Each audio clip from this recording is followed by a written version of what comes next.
Fala, criptonautas! Hoje estamos num programa extremamente especial por vários motivos, mas é porque a gente está entrevistando... É raro vir mulher aqui no programa, né, gente? Nesse mundo, né, de Bitcoin, tem poucas mulheres nesse mundo ainda e elas ainda não entenderam que é a coisa mais segura que tem, porque quando elas entenderem isso, vai ser 95 mulher e 5% de homem no máximo. Hoje nós vamos entrevistar ela, que é uma analista on-chain, na On-Chain School. Ela faz parte do time, né, Bitcoin, Bit, de El Salvador. Como assim, gente? O que é isso? Ela é, né, educadora, né, do Bitcoin Only, com 4 anos, né, de experiência nesse né, mercado, ou seja, é uma magnata, né? Como ela se chama, né, Patricinha. Já, né, colaborou com diversas empresas no setor, como, né, Binance, uma empresa super pequena, a parte, né, da Livecoins e a Bitso. E hoje, gente, eu sei que vocês já estão vendo, né, por aí, eu tô com o magnata, né, meu sócio Alan aqui. Tudo bem, Alan? Fala, Filipão. Quanto tempo, hein? Quanto tempo? Tem pouco tempo. 5 meses? É, mais ou menos isso que você teve por aqui. Mas nós dois vamos tentar ficar igual a ela, que é a Ana Lorena Almada. Prazer. Seja muito bem-vinda, Muito Lorena. obrigada. Nossa, eu me sinto muito honrada por estar aqui hoje. É meu primeiro podcast presencial. Oh, legal. Já fiz várias lives e tudo mais, mas é bem diferente a sensação de estar aqui presencialmente do que fazer atrás do computador, né? A gente fica tudo quietinho lá, Na segurança de boa. de casa. Né? Exatamente. É um fato. Nossa, eu me sinto super honrada. Tá, obrigado, Lorena. Nós que nos sentimos de ter você aqui, porque é raro entrevistar mulheres aqui. Então a gente quer ouvir muito sobre a sua história e como é que você chegou a 4 anos. Você é mais raro ainda. Você deve ter sido uma das primeiras. E vai ter várias surpresas hoje aqui, gente. Se vocês ainda não identificaram, tem surpresas sobre ela que a gente vai contar. Agora, Mari, vamos falar de patrocínio, vamos falar daquelas pessoas que pagam a gente, fazem a gente mais feliz, que dão satis pra gente. A primeira tá do seu lado, né? Mentira! O magnata tá aqui, pô. Então, gente. por favor, vamos falar da educação real. Vai lá, Alan. Faz seu pitch. A Educação Real, primeiro a gente começou com o curso, eu e o Renato Amoedo, o vulgo Renato 38. Começamos com o curso de autocustódia, que era o antigo Bitcoin Black Pill, que agora foi rebatizado para o curso Batismo Bitcoin. E após termos concentrado uma série de alunos, acho que estamos com mais de 15 mil alunos, mais ou menos. Aí criamos a Educação Real, que é uma escola educacional no ramo da EdTech, para justamente cursos voltados em Bitcoin, só que a gente viu que dá para expandir ainda mais. Quer trazer outros tipos de cursos. Curso na área de desenvolvimento pessoal, curso na área da parte de trade também, para ensinar a galera como a fazer a parte de operações estruturadas e conseguir levar autocustódia e soberania para o pessoal. Por isso que a gente, Nosso lema. o nosso lema é Bitcoin, liberdade e soberania individual. É isso aí. É isso aí. E qual é o site que a pessoa pode entrar e clicar e descobrir, né, sobre tudo isso? Vocês podem acessar lá o educareal.com. É isso aí. Tá O link Você tá verá na todos os bio. nossos cursos. O link vai estar logo aqui abaixo. E vocês podem estar acessando alguns dos nossos cursos e que, inclusive, estamos no período de Black Friday. E ano que vem a gente vai ter surpresa, o produto de assinatura. Meu Deus do céu, primeira mão isso? Primeira mão, isso mesmo. Caraca. Maravilhoso, maravilhoso. E aproveita e fala um pouquinho, que você também está envolvido numa tal, né, de Set Sales.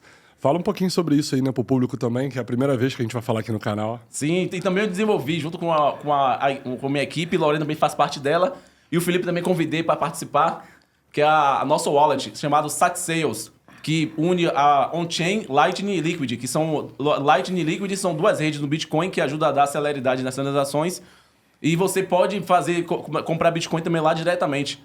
Nós estamos lançando a partir da semana que vem para iOS. Por enquanto vocês podem baixar para Android. Também iremos colocar também o link aqui embaixo também. A carteira é muito boa. Você consegue ter acesso a 3 redes no Bitcoin. Comprar diretamente ali. Estamos fazendo algumas melhorias. Estamos ainda na versão beta. Apesar de muita gente ter baixado a Set Sales. Verdade. O nosso desenvolvedor lá, o João, ficou maluco. Já tem muita gente usando e tá na versão beta ainda. Mas na próxima semana lança, Vamos então... sim, fazer uma grande lá. atualização na Set Sales para justamente ficar um pouco mais profissional. Porque mesmo escrito beta, a galera meio que ignora. Ignora Não entende, completamente. não entende. E só para lembrar que é uma solução, né, completa, tá, gente? Você consegue, né, comprar por lá, você consegue vender por lá. É uma solução que faz tudo o que você precisa sobre essa rede. E rápida, simples, bonita, né? Eu não sei se vocês lembram, mas o nosso amigo aqui na Magnata é, né, o X e UI, não é isso? UX design. Ou seja, UX é um design. designer incrível. Então, o design dela tá incrível, as cores estão incríveis, tá fácil de usar. Então, baixa e usa, por favor, que você vai adorar. O link vai estar aqui abaixo. Vamos voltar aqui, né, pra Lorena, Alain. E aí, a primeira pergunta que eu sempre faço é o seguinte. O que você estava fazendo da sua vida antes de você descobrir, né, de Bitcoin? Como é que tava? O que você fazia? O que você estudou? Fala um pouquinho do seu passado. Cara, a minha história é um pouco... Aliás, eu acho que a pandemia, né, foi um momento que foi um efeito borboleta, né, que chama para todo mundo, para mim principalmente. Fato. Impactou muito minha vida. Na época, eu estava no último ano da faculdade, então, tudo normal. A gente voltou. Esse ano, eu tive, assim, algumas experiências que eu falei assim, cara, eu preciso estudar sobre dinheiro, eu preciso estudar sobre finanças. Então, no início do ano de 2020, eu comecei meu processo de educação financeira e, como todos, acho que meu primeiro livro foi O Pai Rico, Pai Pobre. Acho que todo mundo, eu li foi o livro que a gente lê, tipo assim, caraca, né? Parece que você descobre um mundo novo. Um mundo novo, né? E uma coisa engraçada que aconteceu comigo é que duas coisas voltaram para minha vida. Eu já tive em mãos o livro Pai Rico, Pai Pobre quando eu tinha 15 anos. Porém, assim, eu lembro que um primo meu, ele me emprestou, assim, e falou assim, nossa, tem que ler esse aqui. Só que eu não tinha nem maturidade e nem interesse na época. Imagina, tipo, eu era adolescente e tal. E aí eu levei só por, tipo assim, por vergonha. Eu peguei o livro e levei. Ficou lá na minha casa 2 meses. Nunca abri o livro.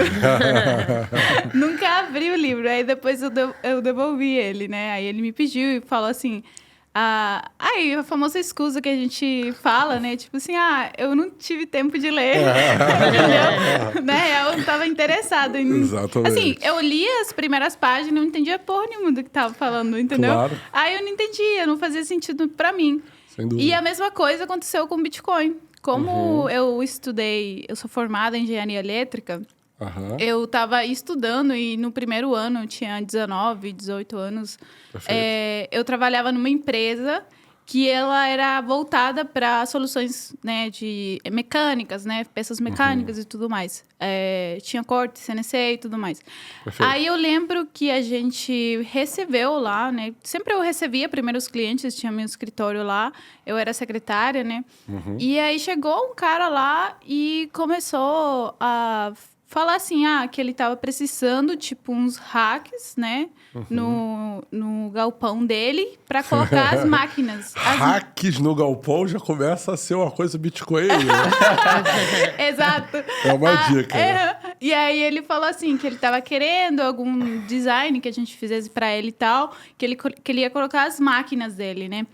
Aí, beleza, aí ele estava explicando lá, só que eu não entendia muito bem. Aí eu falei, vamos passar lá com o meu chefe e tal. E eu lembro que a gente estava assim, tipo, todo mundo em pé, e tava ele ali, e ele começou a falar sobre Bitcoin. Perfeito. Só que ele falou de uma forma tão eufórica que, tipo assim... Caraca, o Bitcoin parecia algo mágico, sabe? Só que ele descrevia como se fosse uma moeda, entendeu? Uma moeda, ele falava uma moeda de internet, sabe? Perfeito. Então eu fiquei com aquilo, assim, eu tava ouvindo o cara. Isso foi 2016, mais ou menos. 2016? Isso, 2016. Uau. Cara, assim, Uau. muito antes. Muito antes. Eu tava começando a faculdade na época. E... ele descrevendo lá, né, o Bitcoin como uma moeda e tudo mais. Perfeito. Só que ele falava assim, eu não tenho muito orçamento. Aí ele queria, tipo, um hack, assim, de um material super feio e tal, não sei. Aí a gente falou, beleza, a gente vai te passar e tal, só que a gente não trabalha com esse material. Enfim, aí ele foi embora e eu fiquei com aquilo na minha cabeça. Na hora que eu voltei no escritório, eu lembro que já abri e pesquisei o que é o Bitcoin.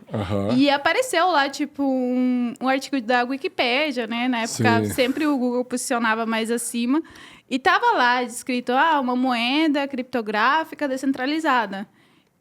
Beleza, isso não fazia nada de diferença na minha vida, entendeu? Serve pra nada, né? Bacana, entendeu? Bacana. Legal. Legal, massa. Entendi tudo agora. Só que eu fiquei com aquela dúvida. Cara, essa moeda virtual que eu não consigo nem ver nem nada, será que eu consigo gastar?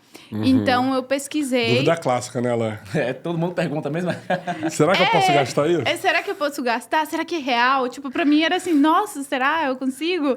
E aí eu lembro que eu pesquisei se tinha alguns lugares, talvez, que aceitavam ali na minha região.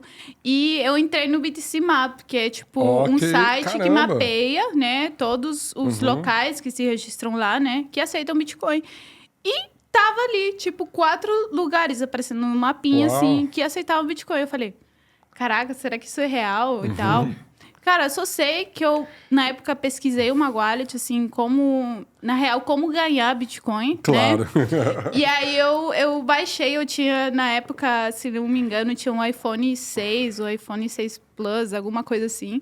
Eu baixei nele uma carteira que ele era meio falsete. Eu assistia as publicidades ok. e ele meio que me dava, assim, alguns satoshis, sabe? Tipo, era pouca coisa. E aí, incrivelmente, tinha um shopping lá onde a gente almoçava. E eu lembro que nesse shopping tava marcando no BTC Map que aceitavam Bitcoin, alguma loja dali. Perfeito. Então, quando eu fui lá, eu fui ver, assim, fui procurando. E é um shopping que é só de um andar. Então, tipo Perfeito. assim, não tem muita coisa. E aí, eu achei lá. Tava um negócio lá, tipo, aceitamos Bitcoin. No clássica cantinho. plaquinha, né? Só que vocês não vão No cantinho, adivinhar. né, Alain? No cantinho, né? Vocês não vão adivinhar o que era aquele negócio. Não. Era, não sei se em português é isso, lavanderia. Lavava roupa. Lavava roupa. Lavava roupa. Lavanderia. E aí, eu falei assim, caraca, eu vou tentar gastar. Eu preciso saber se eu consigo gastar realmente. Esse dinheiro. Só aí eu fui, tipo, eu consegui uns... Sujou uma roupa na hora. Eu consegui, assim, eu como tava juntando, né, eu nem pesquisei se tinha como comprar, nada. Tipo, tudo isso que eu fiz foi só ali. Eu não fui mais além. Tipo, Claro. não fui procurar mais Tinha informação. pouca informação nessa época também, tinha né? pouca informação. E, assim, tipo, era... Sei lá, não era adolescente, mas era muito nova. Então, assim... Mas não chegou a me gastar os bitcoins ali? Então, eu vou chegar nessa história. A roupa mais Eu vou chegar nessa tristeza de Cheguei. milhões de A roupa satoshis. mais cara. Vou chegar nessa da roupa tristeza. mais cara. Ó, eu cheguei a juntar $5 na época. Uau, na época. $5. Imagina que tá valendo hoje. São satoshis que eu doei, né? Do Que universo. jamais que eu fiz guardei assim. Se eu tivesse feito isso, provavelmente ficou no computador do trabalho lá. E a gente formatava o computador cada tanto, então já era, entendeu? Já foi. E eu nunca consegui gastar esses bitcoins. Aí passou a vida, eu esqueci daquilo. Aquilo morreu. Morreu pra mim, entendeu? Até vir esse novo momento. Novo momento. De pandemia um pouco antes. Foi na pandemia mesmo. Por isso que eu acho engraçado, né, que eu falo. São duas coisas que passaram pela minha vida e que basicamente mudaram minha vida, que já tive no passado, quando eu era mais nova, e não consegui enxergar o valor deles. E aí, quando voltou, aí eu peguei, sabe? Perfeito. Então, assim, começou 2020, a gente já via nas notícias, né, da China, que estava começando lá o surto, não sei o quê. Beleza, a vida seguia normal pra mim, começaram as aulas. Você estava na mesma cidade ainda? Você tinha mudado de cidade? Tava na mesma cidade, na mesma cidade. Deixa eu só falar com o público, assim, deixa agora, né, nos comentários qual o momento, quanto tempo desse vídeo você demorou para perceber que ela não é, né, brasileira, porque eu vou fazer essa pergunta agora para ela. Então deixa agora nos comentários qual foi o tempo do vídeo que você demorou para você entender que ela não é brasileira. Qual é a cidade?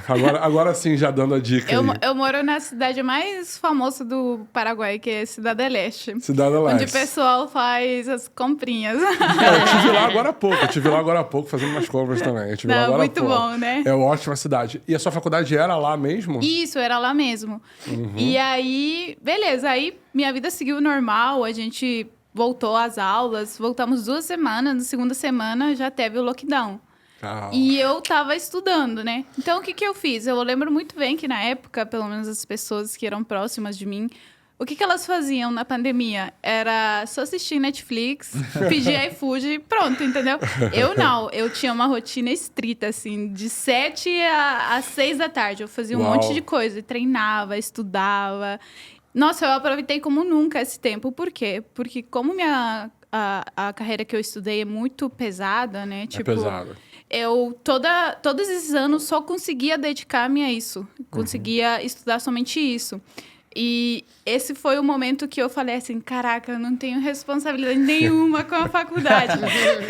Aí eu comecei a focar em outras coisas, eu fui descobrindo que eu gostava muito mais de estudar sobre finanças, sobre economia, inclusive Uau. sobre autodesenvolvimento, né, desenvolvimento pessoal, do que estar ali na faculdade, sabe? E Fazendo integral. Calculando integral. Tipo, fazendo integral ali. Ninguém quer fazer integral, ninguém gosta disso. Cara, e assim, foi pra mim, sinceramente, 2020 pra mim foi uma bênção e justamente o que eu falei, né? Ele mudou completamente o rumo da minha vida. Porque até então, meu plano era o quê? Era me formar, fazer um concurso e trabalhar no Itaipu, ser uma escrava ali. Faz todo sentido, né? Exato. Esse era o plano pra mim. Então, tudo mudou. Aí eu comecei a estudar e tal, só que chegou um momento que eu já tinha bastante conhecimento. Na época, meu método de estudar era ler livros, e eu lia muito livro. Assim, eu lia livros e tal, me inspirava. E Robert Kiyosaki, ele continuava muito presente na minha vida, porque eu li vários livros dele, não só O Pai Rico, o Pai Pobre. Ele tem vários muito bons. Muito bons, inclusive tem livros dele que ele já meio que critica, né, as empresas de ações e tudo mais. E ele sempre recomendava, cara, tu quer comprar o ETF do ouro ou tu quer ser um mineiro, entendeu? Então meio que já tinha essa mentalidade, sabe? Perfeito. E aí quando eu realmente entendi que eu tinha que investir, né, construir um patrimônio e tudo mais, aí eu comecei a procurar ativos, no caso, Perfeito, né? sim. No Paraguai, o acesso é muito limitado. Eu não sei como tá agora. imagino, né? Parece ser mais limitado por lá. Muito limitado. Não é fácil. Não é fácil e, tipo assim, lá tem a Bolsa de Valores do Paraguai, só que é bem pequena. Para você entrar na época, acho que você tinha que investir já de início $10 mil para cima, alguma coisa assim. Uau. Então não tinha aquele, eu posso comprar aqui um pouquinho e tal, né?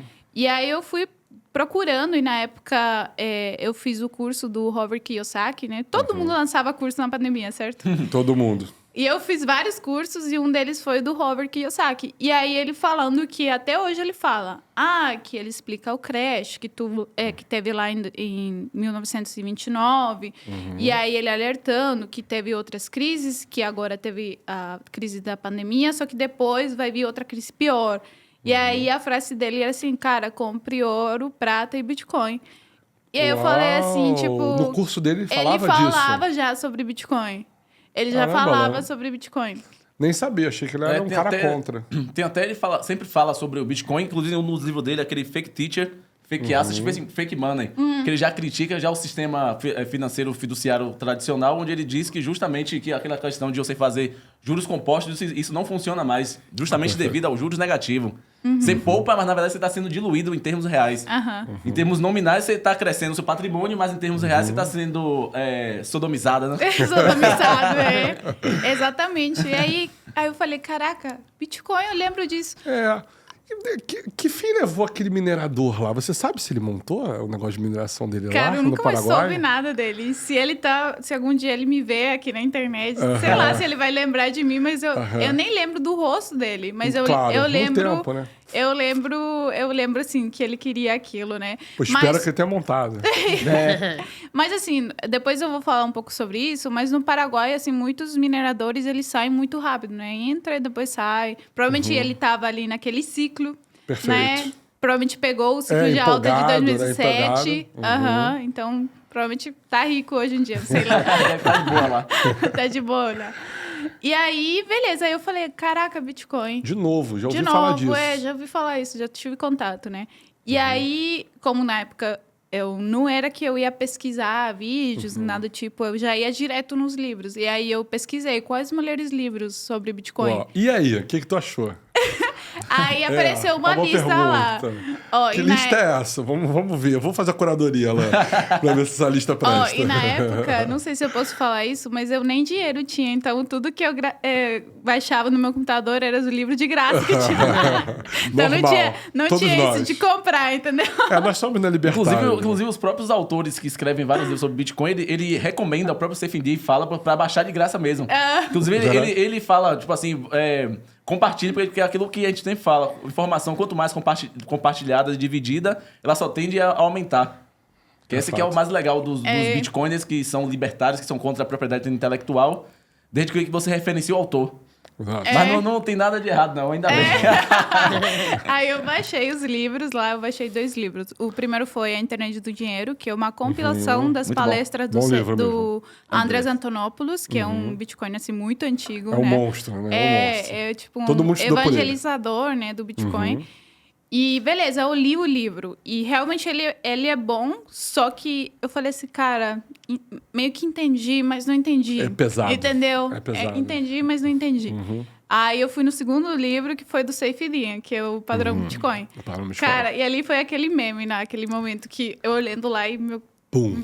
Sabe, aquele momento Do que você mind. fala, caraca, Como era... é isso mesmo que eu preciso, entendeu? Como era a inflação em Guarani? Porque eu lembro uma vez, sei lá, 2006, 2007, que eu fui, né, a primeira vez lá em Foz, e lembro que eu paguei estacionamento, alguma coisa com, enfim, né, R$10, e me deram um saco, literalmente, me deram um saco com um monte das cédulas lá, né, de Guarani. E parecia uma cédula de banco imobiliário, que é uma cédula menorzinha em relação ao real. E eu olhei e falei assim, isso aqui é dinheiro mesmo? Foi a minha primeira vez que eu pensei sobre isso na vida, né? Mas ainda nem existia Bitcoin e tal, nada disso. Mas assim, como foi a inflação lá no Guarani? Tinha muita inflação no Paraguai?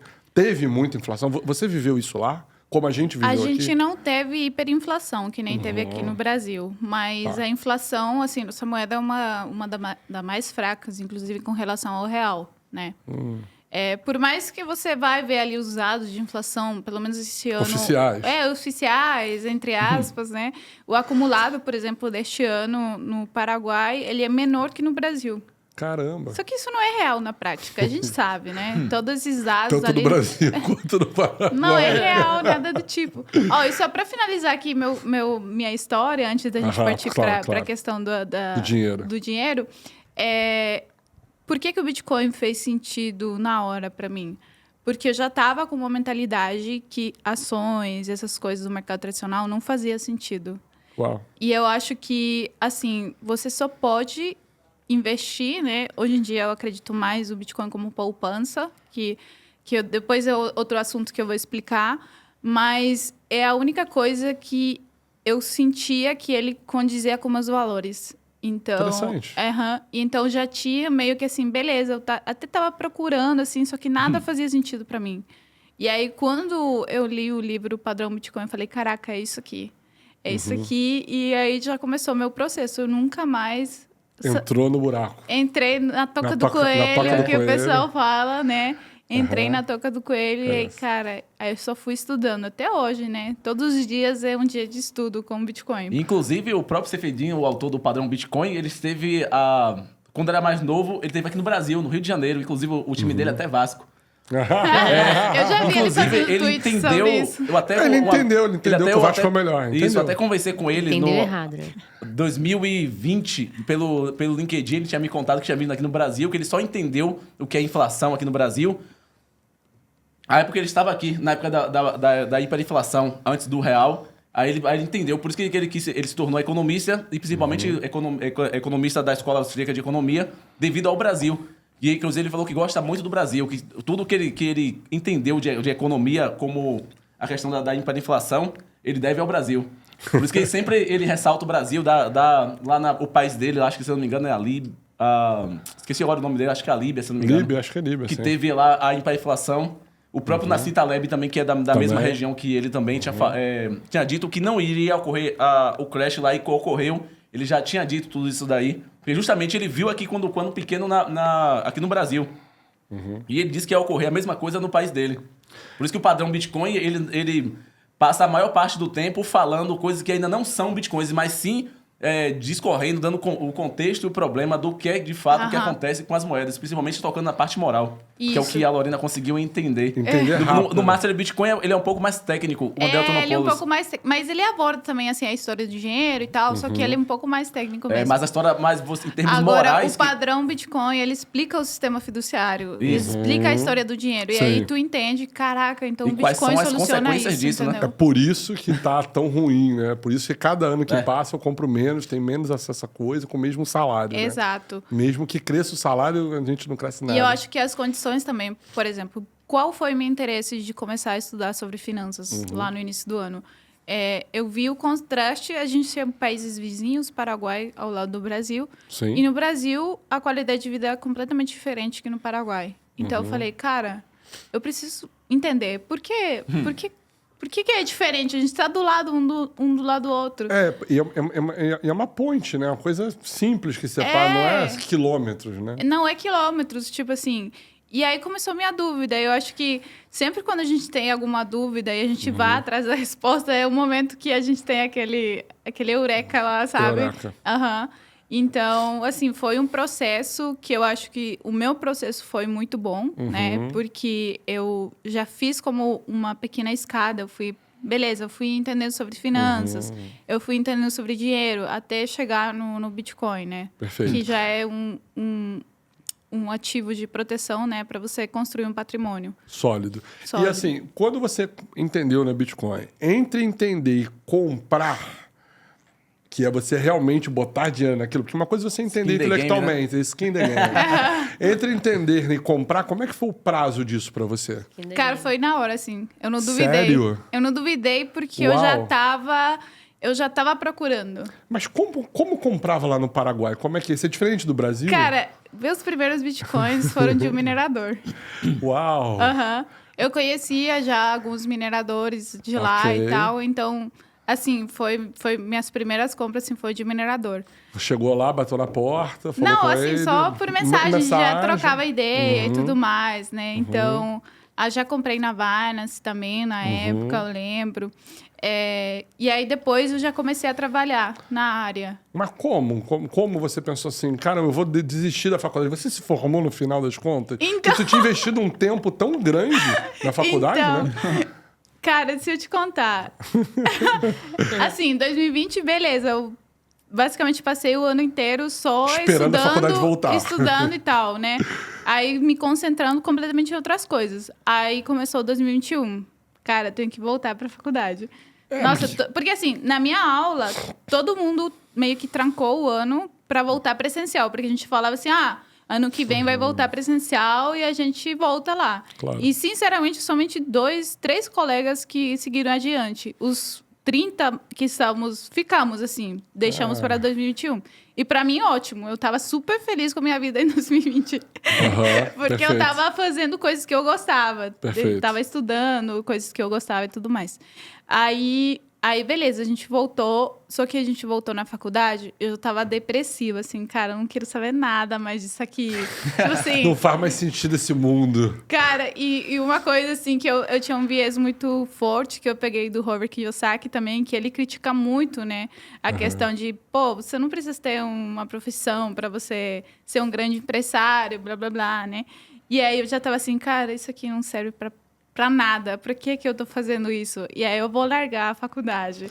Uau. Eu falo assim... Difícil a decisão. Várias vezes eu tentei desistir. Tinha muitos anos investido nisso, né? Você começou em 2016. Já tava no último ano. Tipo assim... E eu falo assim, cara, eu já sei que eu vou viver do Bitcoin, eu vou largar a faculdade.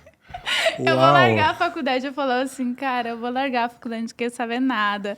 Nem vou exercer minha profissão, pra que eu vou continuar? E aí eu fui, teve amigos que me apoiaram, que me falaram assim, cara, já falta pouco, só vai, entendeu? Já falta pouco. Termina. Cara, eu terminei a faculdade na força do ódio. Nossa, e o Contando as horas. E o último ano a gente faz até estágio. Pelo amor de Deus, eu tava assim, do estágio morrendo, assim, sabe? Tô perdendo tempo, né? Nossa senhora, eu tava assim... O Bitcoin só tá indo embora, né? Então assim, eu comecei, desde que eu comecei a estudar sobre Bitcoin, não parei e tal. E justamente uma das primeiras empresas que me deu oportunidade no Brasil foi o Livecoins, né? Que você citou lá. Legal. Eles me abriam as portas para eu conseguir escrever lá, né? Eu fazia alguns textos. E ali eu já comecei a me envolver com a comunidade brasileira. Todo mundo fala assim, teu idioma nativo é o espanhol. Por que você não cria conteúdo em espanhol? Por que em português, né? Por que você foca no Brasil? É porque a comunidade brasileira foi quem me acolheu, basicamente, Legal. sabe? E aí eu já fiz amizades e eu já comecei a criar conteúdos em português. E aí fiquei nessa, né? E até amo, assim, eu amo o Brasil, eu amo a comunidade e tudo mais. E assim, eu tenho mais amigos no Brasil que no Paraguai. Agora, né? Eu tenho mais amigos aqui no Brasil que no Paraguai. E aí eu comecei a trabalhar nisso, e aí foi pior, porque eu via que eu conseguia trabalhar com Bitcoin e eu ainda na faculdade. Eu falei, cara, tô perdendo meu tempo aqui. Não faz sentido. Não faz sentido nenhum. Mas no final foi bom eu ter acabado, porque no final demonstrou assim, eu mantive a constância, cheguei até o final, e aí teve outro problema comigo, que é fazer o TCC. Imagina. Eu já não queria saber nada da minha profissão. Imagina fazer um TCC sobre alguma coisa da minha profissão. Aí eu fiquei pensando, tá, já era dezembro. Eu fiquei pensando. Nossa, o que eu vou fazer?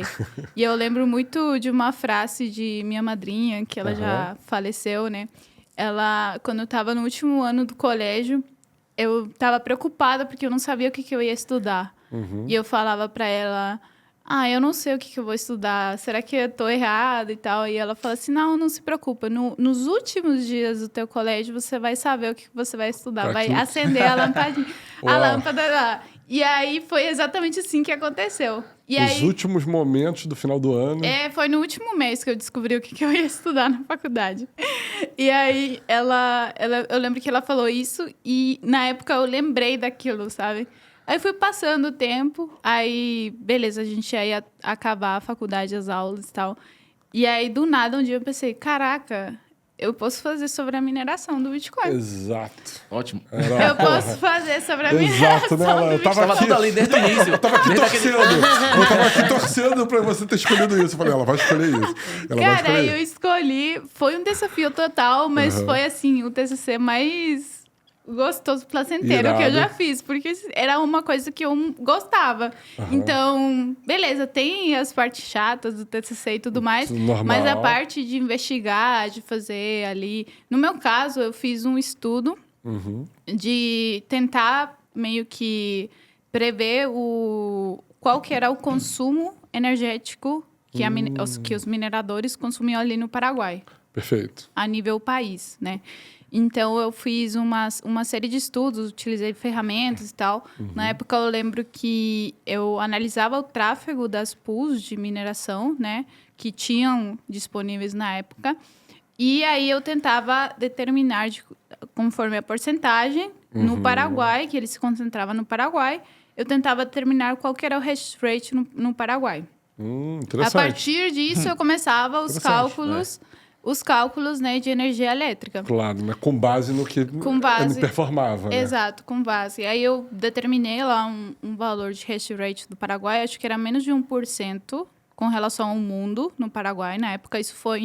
Mas é bastante. Isso foi em 2021. Era menos de 1%, mas mais de 0,5%? Tinha uma ideia? Se não me engano, era 0,8%.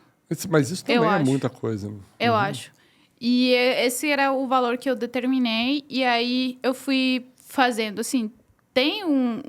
Já tem um índice da Universidade de Cambridge que eles já estimam o hash rate. Só que eles pegam 4 pools de mineração as maiores na época. E como que eles faziam aquele cálculo? Eles perguntavam... Aliás, eles tinham esses dados diretamente com as empresas. Legal. Então, na hora que eu peguei o meu cálculo das 4 pools que eles tinham... Cara, era exatamente o mesmo valor. Uau! Era exatamente o mesmo valor. Uau! Deu mais certeza que eu estava no caminho certo. E aí eu tinha certeza que meus cálculos estavam certos, né? Perfeito. E aí eu parti para os cálculos de energético, né? De energia elétrica. E aí era toda uma questão, porque no Paraguai as mineradoras elas não eram identificadas como indústrias, né? Então entrava em outro grupo que é de... Não tinha um nome, né? O grupo de consumo. E aí eu fiz uma estimação lá, cara, e era muito pouco com relação, relação a energia elétrica total que todo o Paraguai consome, era bem pouco. Com relação a esse grupo em específico de consumo, era relevante. Claro. Era bem relevante, obviamente. Sim. Eram, inclusive, não sei, eu não quero chutar aqui o valor, porque já faz muito tempo e nem lembro, mas eu tenho meu artigo publicado no Medium, né? Perfeito. Sobre isso. E era bem relevante na época. E aí eu fui fazendo e foi sobre isso. Você chegou a fazer alguma conta se valia a pena, né? Porque você estava meio que ali, né, pensando em Bitcoin, você já devia ter feito uma conta. Assim, vale a pena minerar no Paraguai? Você chegou a pensar nisso na época? Passou pela sua cabeça? Uma coisa que acontece muito, que os mineradores, pelo amor de Deus, não me odeiem. Mas eles falam que, tipo assim, é difícil, não sei o quê, mas eles ganham muito dinheiro. A mineração do Bitcoin é muito lucrativo. É muito lucrativo. É muito lucrativo. E ainda mais lá que e para eles é melhor que quanto menos pessoas tiverem, né? Eles vão lucrar mais. Exato. Por isso que tem meio que essa narrativa, sabe? Não, difícil demais. Não, é difícil. Não, cara, ganha. Ganha. E mais ainda que no Paraguai tem um problema que o pessoal faz o gato. Né? Basicamente rouba a energia, não paga. E aí ganha muito mais. Então, margem de lucro... é melhor ainda, né, gente? Aí é melhor ainda. Aí o margem de lucro... Não pode fazer isso, gente, pelo amor de Deus. Nós não estamos recomendando, não. Mas se fizer, chama a gente. Não estamos recomendando, não. Não, aí é ilegal. Mas eles fazem muito isso. E isso foi o que meio que iniciou uma guerra entre as autoridades lá do Paraguai com os mineradores. Obviamente, né? Também veio do problema também de distribuição de energia. Por isso que eles aproveitam essa falha governamental de você fazer, porque existe o acordo entre Brasil e Paraguai, justamente a questão da Itaipu, o fornecimento de energia aqui dentro do Brasil. Tem uma das maiores aqui lá na... Como é o nome daquela que tem aqui no Brasil? Tem uma hidrelétrica e tem a Itaipu, que justamente faz uma parte do esquema de distribuição, trazendo um pouco lá para o Brasil. Tanto é que tem até uma meio que uma discordância entre o presidente do Paraguai e o governo Lula, justamente na questão da distribuição. E aí a galera acaba indo para o Paraguai, esses mineradores que ficam utilizando, eles ficam no shadow ali, nas sombras, porque justamente tem esse problema que o governo lá não consegue, porque justamente devido à infraestrutura ainda está sendo formada ainda lá no Paraguai, você não consegue... E aí você vê que tem um mar de oportunidades, seja para aqueles que querem fazer a coisa certa e aqueles que querem aproveitar a falha do governo. Esse que é o mais interessante da coisa ali, né? Como é que funciona. Exato, porque tem uma distribuição... Distribuir energia é muito caro. É muito caro, é uma obra muito grande. E aí você tem ali na Cidade do Leste uma carga energética vindo lá, né, de Itaipu muito grande e acaba o preço, né, por quilowatt-hora sendo muito pequeno. Você lembra mais ou menos quanto é? Porque... Nós estamos aqui numa cidade dentro do Brasil, que é uma das mais caras, acho que quase do mundo. É tipo assim, 1,20 por quilowatt-hora, quando está com bandeira, 1,25 por quilowatt-hora. É um roubo aqui. Você lembra o preço disso lá? Cara, acho que é meio padrão. Eu não quero errar, mas acho que era 0,05 ou 0,5 quilowatt-horas lá no Paraguai. Dólar. Pensando em dólar. Isso era um dos mais baratos. Isso era um dos mais baratos. Assim, eu acho que era isso. Ou tinha um zero a mais ou um zero a menos. Não lembro muito bem, não.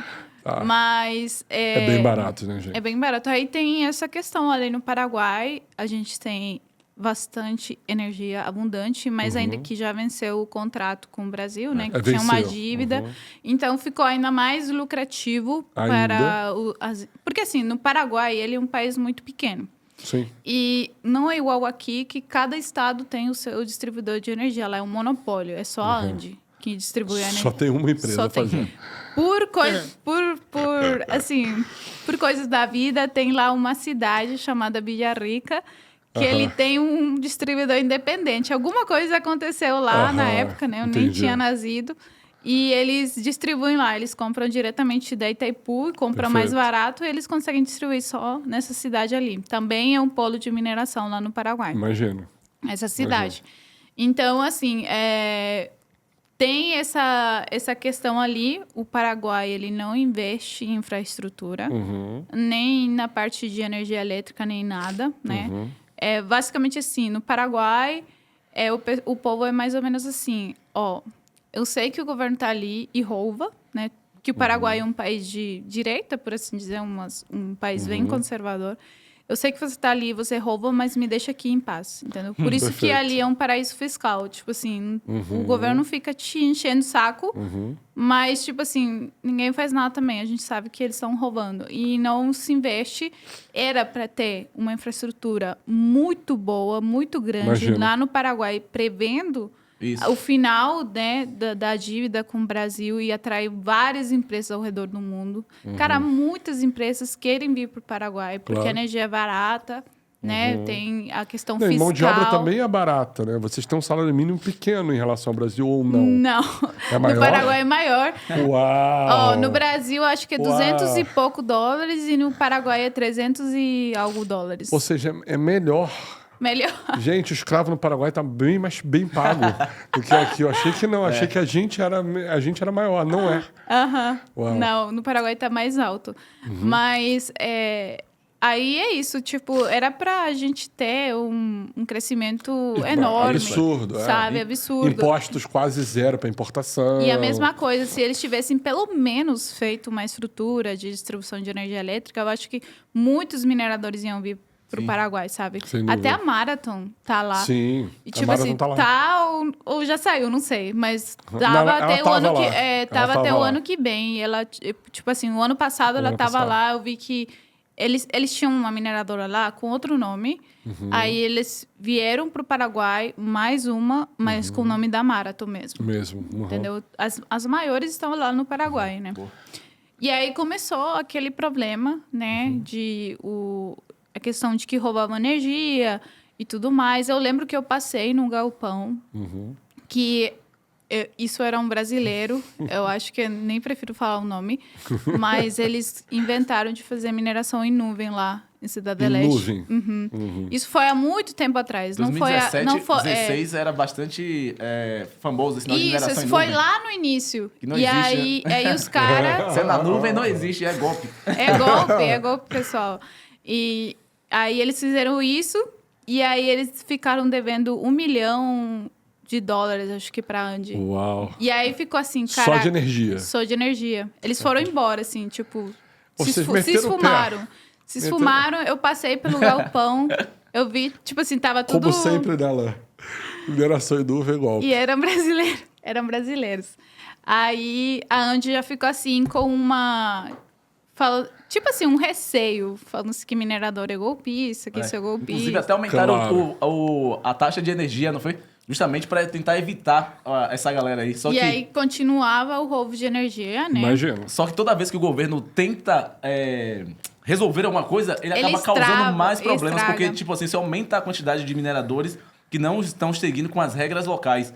Então, qual é o natural a se fazer no livre mercado? É justamente chamar a galera para conversar, tentar fazer de uma forma que fique um pouco mais organizada e oferecer isso. Agora, se você aumenta o preço de energia, os bons sais e os maus atores irão continuar a atuar ali. Exatamente eles têm um incentivo muito maior a roubar a energia do país. Porque tá mais caro agora. Isso Porque tá mais caro. E um outro problema também. O governo, quando ele intervém, ele só faz merda. O intervencionismo é algo tão ruim que ninguém tem noção de quanto ruim é. Quando absurdo. O pessoal fala assim, não, mas é que o governo, ele tem que construir escolas, ele tem que... Não, cara, qual que é a única tarefa do governo? É brindar segurança. É isso. Só isso. Deveria ser isso. Tudo o resto é intervencionismo. E as pessoas não enxergam isso. Não vem dessa forma. Não vem dessa forma. E o Mises falava isso, tudo que for além de, tipo assim, ele somente tem que te proteger de criminoso. O resto é intervencionismo. E isso aqui no Rio de Janeiro não funciona muito bem, não. Às vezes nem é isso, né? No Rio de Janeiro não funciona, cara, funciona zero. E o Alan, tipo assim, cara, ele falou algo muito certo. Que ele vai fazer com que as pessoas que estão ali, que estão honestas e pagando e produzindo para o país, vão embora. Claro, né? Ficou caro. Imagina, tipo, você investe... Porque mineração já é uma coisa a nível industrial. Exato. Tu não... Gasta alta. milhões e milhões de dólares, né? Então, imagina se você tá ali, você não tem nenhuma segurança. Amanhã o governo quer aumentar de novo a tarifa em 30%. qual segurança que tu vai ter a longo prazo? Nenhuma, jurídica nenhuma, né? Nenhuma. Para negócio não tem como. Então essas empresas sérias acabam indo embora, porque pra que eu vou ficar aqui? Vou lá pela Eu vou pagar Islândia, um pouco... né? Vou lá pra Islândia, vou lá pro Canadá. Eu vou pagar um pouco mais caro Texas. a energia, mas eu vou ter segurança que eu consigo pelo menos recuperar meu investimento. 20, 30 anos, né? Com a mesma coisa. E no final das contas acaba sendo tudo questão de incentivos, né? Se você tem incentivos errados, se você tem uma sociedade, um lugar onde vale a pena ser vagabundo, o que vai acontecer é você formar ainda mais vagabundos, né? Quando você tem incentivos corretos, vocês vão ver pessoas colaborando ativamente entre elas, que vai justamente fazer com que o ambiente ali se torne um pouco mais produtivo, né? Né? Amistoso. E ninguém tente roubar ninguém. Que é justamente uma das medidas que fizeram justamente o que a galera que era considerado bárbara, justamente a se socializar, se fosse mais civilizada, né? É justamente a relação de troca de negócios, que é justamente isso que faz com que uma sociedade seja mais societária entre elas, mais civilizada. Porque a relação de comércio, de negócios é o que faz esse ambiente bem natural. É um fato. E deixa eu fazer uma pergunta, voltando um pouquinho ainda nessa história de tempo sua, que você leu, convenceu que o Bitcoin era bom, comprou Bitcoin de cara, que é raríssimo, e a autocustódia. Qual o momento que você falou assim, caramba, eu não sei se eu devo deixar meus Bitcoins numa corretora XYZ, porque como você comprou, né, de minerador, como é que ele te entregou isso? Não, porque eu já tinha minha wallet. Uau! Eu já tinha feito tudo. Aí sim, eu olhei tutoriais no YouTube. De cara você já de tinha? Cara. Você não encarou isso como uma dor? Não, do tipo, eu vou ter assim, uma autocustódia, esse negócio, se esse negócio cair aqui, né? Se Iemanjá levar. Só na escolha de wallets mesmo. Que na época, eu lembro que minha primeira wallet foi a blockchain.com. Tipo, a wallet da blockchain. É clássica, sim. Então, hoje em dia, já é muito mais diferente. Eu mesma ensino meus alunos, pega uma wallet Bitcoin only, sei lá, pega a Electrum, que já está aprovada há um tempo e tal. Aí, na época, eu baixei lá uma wallet bitcoinheira, né? Mas foi assim, sempre foi desde uma wallet. Desde o início, não ficava em corretora. E eu posso, assim, eu tenho não a sorte, a bênção, né? De, tipo assim, eu posso contar com os dedos as vezes que eu comprei Bitcoin. Porque eu recebo em Bitcoin, claro. Então isso me ajuda bastante a ter Bitcoin com privacidade. Perfeito. Nesse caso. Melhor ainda. Inclusive, Felipe, a Lorena tem um curso dela lá na nossa plataforma da Educação Real, que ensina justamente a questão da autocustódia. E o bom do curso dela é que ela pega um pouco mais atrás, que é justamente as pessoas que não sabem nada, ela explica o que é o Bitcoin, desde a parte da descentralização, o que é um Node, mas não de forma mais técnica, explicando como é que se dá a relação de mercado, quais são as principais métricas que as pessoas podem seguir, até a relação da parte de começar a comprar os seus primeiros Bitcoins, até você fazer sua autocustódia. E é um curso bem didático nesse sentido, que os alunos dela estão gostando bastante lá no grupo lá. Nossa, sim. Tô muito feliz, porque assim, toda semana eu recebo um relato de algum aluno que fala, cara, teu curso é muito bom. Teu curso é muito didático, eu aprendi bastante. O pessoal falando no grupo que tá super feliz de ter me conhecido, de me encontrado, sabe?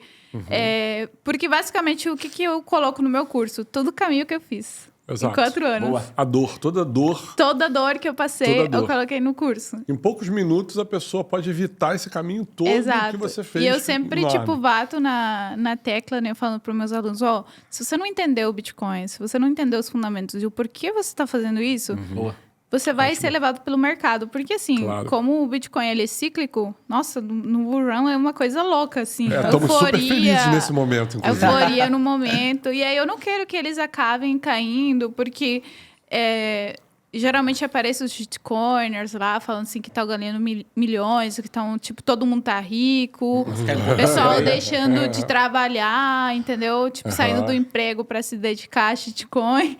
E aí eu não quero que eles caiam nisso, e por isso eu sempre tento transmitir isso para eles, né? Perfeito. E o mais legal é, assim, que todos os meus alunos são já formados maximalistas desde o início. Desde o início.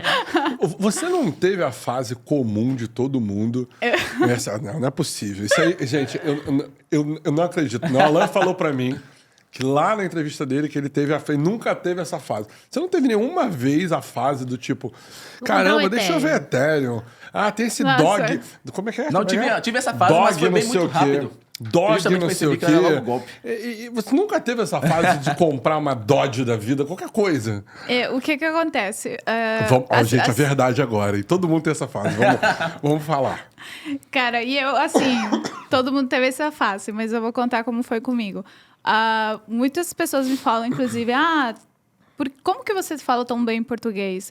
Em 2020, eu esqueci de falar, mas as referências minhas eram o Fernando Urge e o Richard Rittenband. Cara, eu assistia todas as lives que eles faziam. Todas as lives, que também estava em casa e tudo mais. Tudo que eles lançavam, cursos gratuitos e tudo mais. E aí, eu admiro muito o Richard Rittenband. Para mim, é um dos caras mais foda que tem, assim, no Brasil.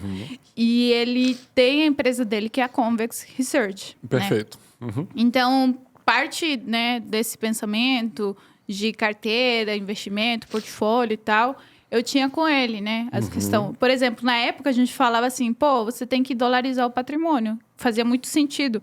E na época, todo mundo achava que a gente era doido. Tipo assim, como assim dolarizar o patrimônio? Não, com real, não sei o quê. Aí, hoje em dia, é muito comum ver qualquer pessoa entender que tem que dolarizar o patrimônio. Com exemplo, né? No nosso caso, já é outro nível, né? Bitcoinizar o patrimônio. Bitcoinizar o patrimônio, claro. Bitcoinizar o patrimônio. Mas, na época, não era comum. Então, eu já também me ajudou muito a parar de pensar em nossas moedas emergentes e começar a pensar um pouco em dólar, né? Perfeito. Também. Perfeito. Então, por isso também fez muito sentido para mim o Bitcoin, né? Porque, querendo ou não, né? O preço dele tá... ele tá em dólar, né? Claro, a moeda que tá. É isso. Mas um Bitcoin sempre vai ser um Bitcoin. Sensato, você sempre sensato. Uhum. Mas nunca comprou nenhumazinha. E Vamos lá. Aí, qual que era meu sonho? Nossa, meu sonho era ser uma assinante da Convex Research. E na época, assim, por mais que eu tava bem max e não me envolvia em outras coisas ainda, teve também o processo de euforia ali, né? Sim. Todo mundo falando sobre altcoins e tal. Aí eu tive a oportunidade de me tornar assinantes, e lá na carteira deles, eles recomendam altcoins. Sim, tem várias. E aí eu fui, beleza, vou começar a montar aqui. Cara, mas não durou nem 6 meses aquilo. Não durou nem 6... Cara, foi assim, tipo, caraca, eu fui, beleza, tava ali... Mas sabe quando eu fazia aquilo? Eu comprava, tipo assim, fazia meio que na força do ódio. Tipo, só porque tava lá. Só porque tá recomendando. Só porque tá recomendando, deixa sabe? eu ver isso aqui. E aí, eu nunca parei de estudar e, cara, chegou um momento que eu falei... Não tá fazendo isso aqui sentido. não tá fazendo sentido nenhum. Nenhum pra minha vida. Eu serei as posições em Bitcoin, coloquei tudo em Bitcoin. E é isso. E eu lembro que eu até postei no Twitter que o caminho natural de toda pessoa que... Pelo menos, assim, acredita... Não que acredita ou que investiu em altcoins, é se tornar maximalista. É verdade. Porque quanto mais você estuda, cara, não faz sentido nenhum. O resto. O resto. O resto, ele só contribui para o niilismo financeiro. E sabe qual que é a narrativa? Niilismo financeiro é maravilhoso. Essa dá um corte. Essa é uma frase maravilhosa. Niilismo financeiro é maravilhoso. É um fato isso. Nossa, eu acho que é ruim, viu? O niilismo financeiro. Claro. A mesma coisa das meme stocks, né? As empresas zumbis que estão listadas em bolsas, porque serve a mesma coisa que só... Não, mas o termo faz você acordar, né? O termo faz você acordar. O termo é muito bom por isso. Faz você acordar. E aí as narrativas sempre são assim. Não, é que, por exemplo, o Ethereum, ele não é uma moeda que compete com o Bitcoin. Ele permite a construção de dApps, né? De aplicações descentralizadas. É outra coisa. Cara, ninguém utiliza para isso. É verdade.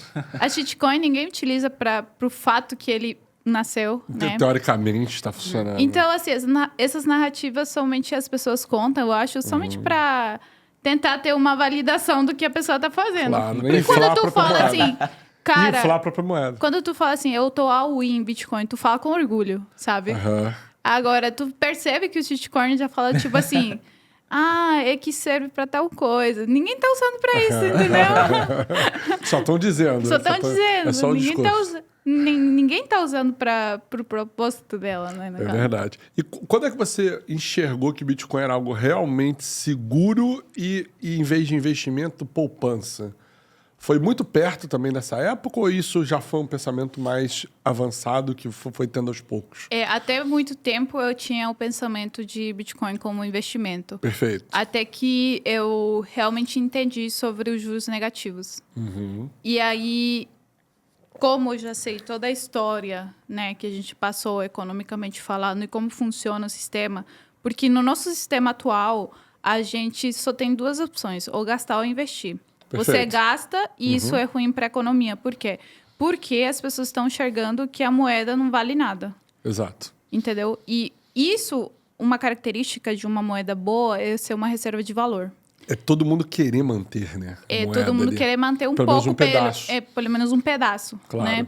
Então, isso a gente não tem com o nosso dinheiro e a gente é incentivado a gastar ele. Bet, vai fazer qualquer coisa. Pra que eu vou guardar meu dinheiro se eu sei que amanhã vale menos, né? Exato. Essa é uma das coisas que traz o nosso sistema fiduciário. O segundo é investir, que você basicamente é tentar sair da corrida dos ratos. Perfeito. Que é você tentar manter o valor do teu dinheiro, do teu patrimônio, ou seja ele o que for, para não perder contra a inflação. Mas acontece que, em termos reais, como o Alan mesmo mencionou, você está perdendo de qualquer jeito. Fato. E se tu pegar, assim, sei lá, o Ibovespa, aqui, cara, é uma coisa triste. Aí até maldade, né? É uma coisa triste. Em dólares, está menos 37% em 10 anos. Em 10 anos, né? 10 Perdeu o valor. Não. Em dólar, que já Em perdeu o dólar, valor. E assim, a gente que estamos aqui em Latinoamérica utilizando moedas emergentes, tu pensa que tu perde para a inflação com a impressão de dinheiro do teu banco central e você perde para a inflação do dólar também. Exato. Que o dólar sempre vai se valorizar com relação às nossas moedas. Sempre. fato. Infinito. É um fato. Entendeu? E aí, então, tu tem duas coisas que é muito ruim, né, para você e para a economia. E aí o Bitcoin, pela primeira vez, a gente tem algo que dá de novo aquela oportunidade de poupar. De poupar. Eu compro isso é meu e vai ficar comigo. E vai ficar e vai valorizar. E ninguém fica, sei lá, imprimindo mais, ninguém Exato, fica tá ali, modificando. Tá ali e ele serve como uma reserva de valor, né? E ele serve também como moeda.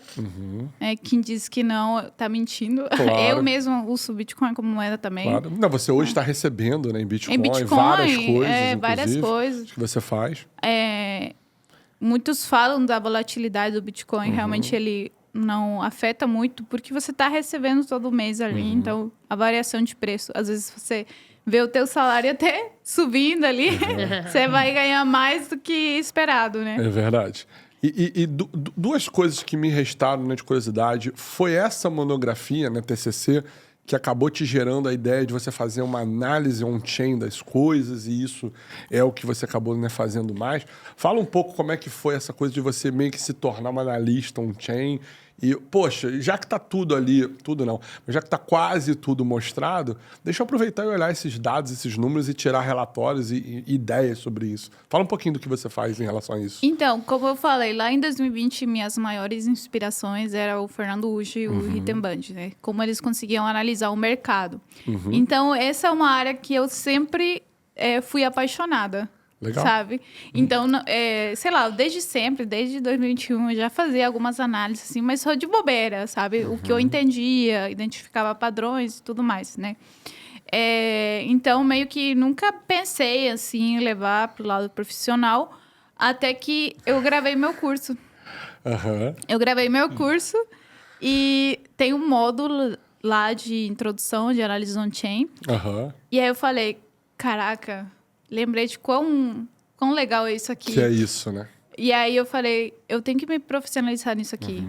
E aí eu comecei a ir atrás. E não tem muita, assim, informação. Não, tem quase nada sobre isso. Tem alguns vídeos de graça, sei lá, no canal da Glassnode, que é uma das maiores plataformas de análise on-chain.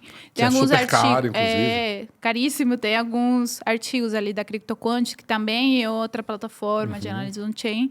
E eu fui pesquisando. Cara, eu pesquisei em inglês, pesquisei em português, pesquisei em espanhol e não tinha quase nada. Até que apareceu uma live lá de um cara que foi, né, que eu fiz a formação com ele. E eu assistir a live dele e eu falei, caraca, esse cara sabe muito, eu vou fazer a formação com ele, né? Eu vou entrar na escola dele. Legal. E aí, era em espanhol. Então, pra mim, de boa.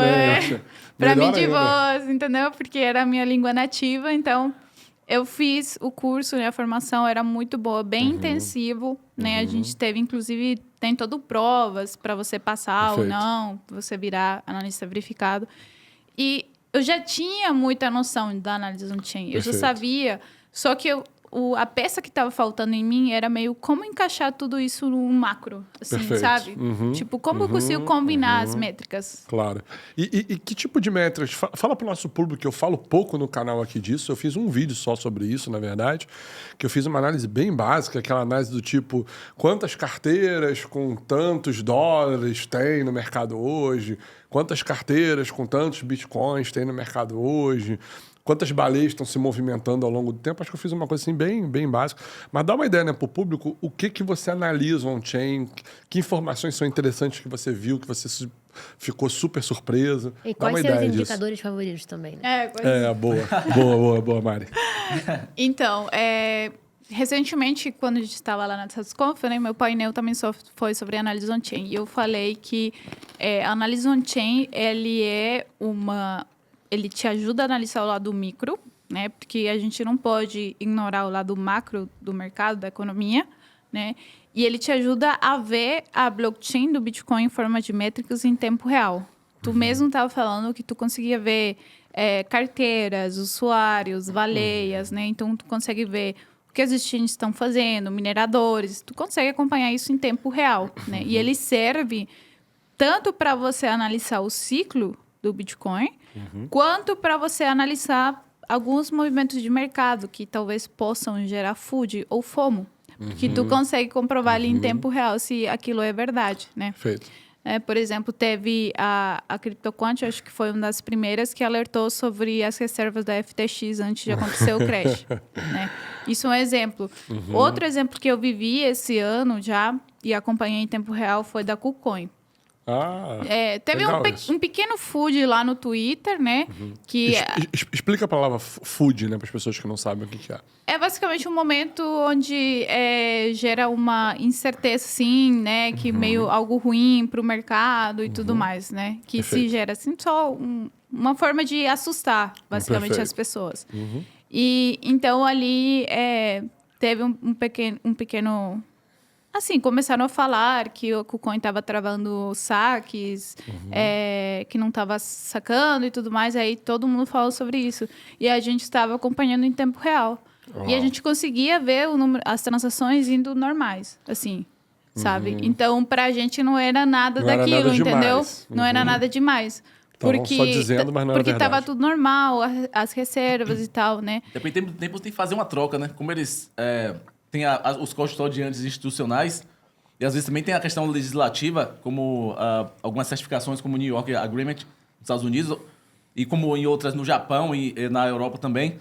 Aí as exchanges de vez em quando tem que fazer às vezes prova de reserva, ou então às vezes tem que mostrar para investidores que de fato existe aquelas reservas, às vezes eles têm que ficar modificando da sua hot wallet para cold wallet, porque de tempos em tempos não pode ser guardar tudo na hot wallet que fica ali, as transações. Aí tempos em tempos tem que recarregar, tirando da cold wallet para hot wallet. Às vezes são só movimentos normais. Exato, às vezes são movimentos normais. Isso, inclusive, às vezes no Twitter o pessoal posta assim, sei lá, saiu 20 mil bitcoins das exchanges, aí é tipo assim, nossa, FUD, não sei o quê.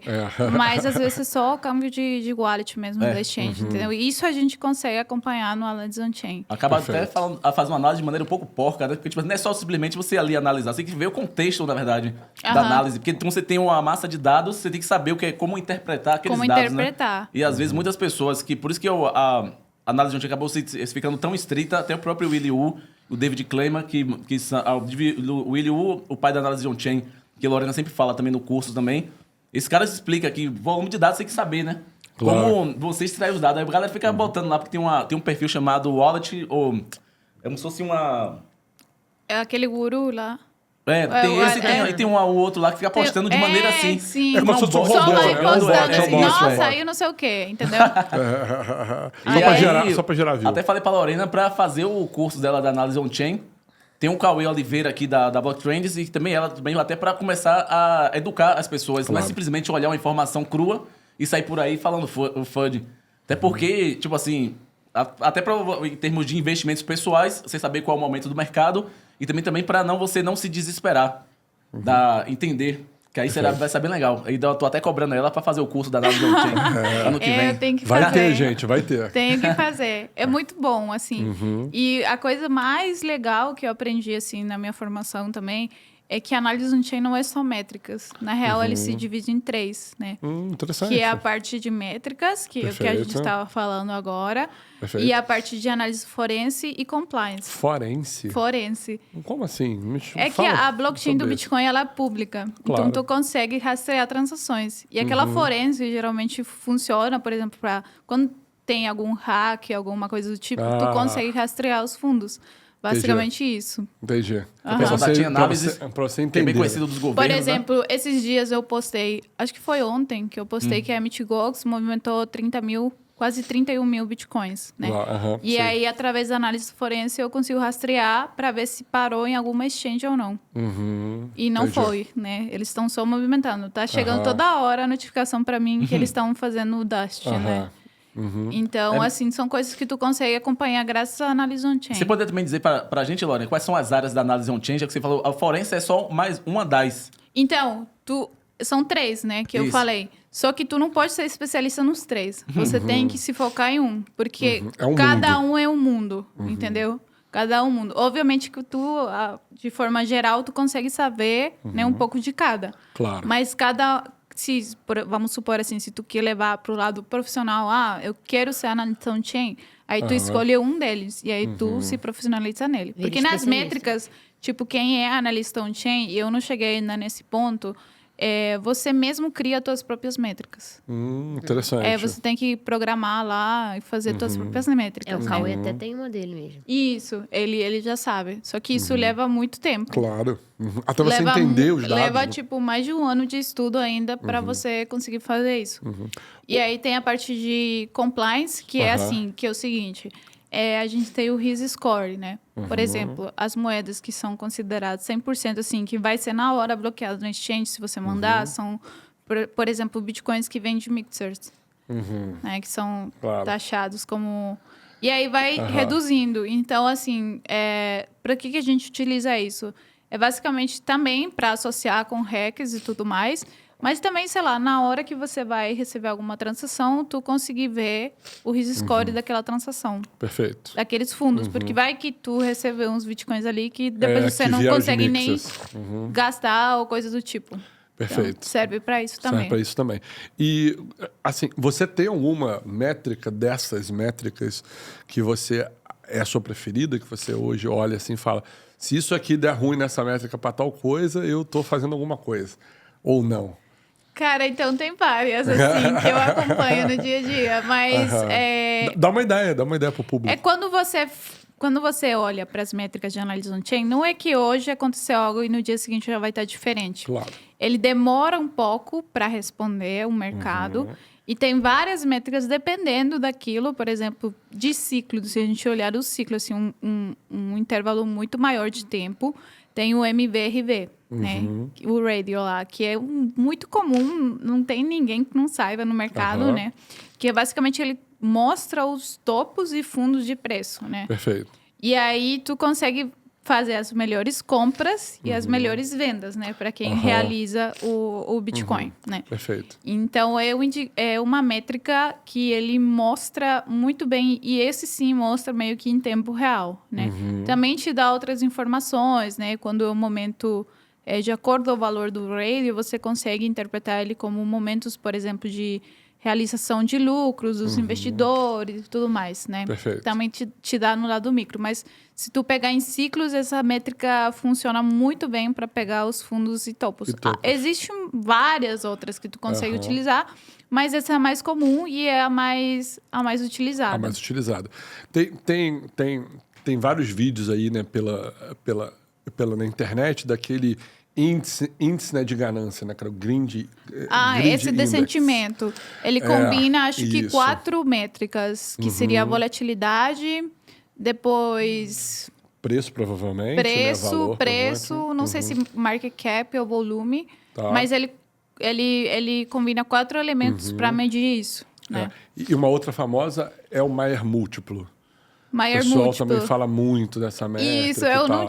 não costumo utilizar ele, não. Que Mais tá ou menos- acima de 2, eu A média abaixo... dos últimos 200 dias, que é o Trace Mayer, que ele até sumiu, era um Bitcoiner famoso à época. Sim. Desenvolveu essa métrica e o cara sumiu. Acho que começou depois a falar mal de Bitcoin, mas ninguém entendeu por quê. Acho que esse já é indicador, no caso. Isso, é um indicador. um É que indicador. quando a gente fala de métricas, é só as métricas de análise on-chain. Perfeito. Aí, uma das métricas que eu mais gosto também é o Alt Addresses, que é o número de endereços ativos. Aí tu consegue... Isso é muito legal também. Nossa, isso é muito bom para medir o sentimento do mercado. Aham. É muito bom. E como é que tá o crescimento disso ao longo dos anos? Você que já, então, deve ter olhado isso bem. Agora a gente tem, assim, ele fica variando, mas em média a gente tem de 1 milhão de usuários, né? De endereços ativos no Bitcoin. Claro. E cresceu bastante. Cada bull run ele cresce muito. E ele cai, mas pelo menos já fica mais gente ali, entendeu? Sim, Já fica sim, mais sim. gente. Cada Cai pra um ciclo, topo maior, né? cada ciclo que passa, ele, assim, se você olhar ao longo do tempo, ele cresceu. Só cresce. Só entendeu? cresce. Só E o cresce. mais legal, né, Lorena, que você estava até fazendo, acho, uma análise dos números de hodlers que estão segurando bitcoins. Parece que mais de 76% das pessoas não vendem o Bitcoin. Se mantém ali parado. Tipo assim, você vê que a galera é mão de diamante mesmo. O pessoal entendeu a tese e o pessoal não vende Bitcoin, que é quando o Drunk Miller, né, falou, tipo assim, que é um investidor americano bastante famoso, de bilhões de dólares. Verdade. Falou porque ele compra Bitcoin. Porque ele começou a comprar Bitcoin. Porque justamente ele falou que mais de 80% das pessoas não vendem, que ele tem até essa frase. Eles são zelotes religiosos. Eles são zelotes religiosos. Aí começou a comprar, junto com o Porto do Jones.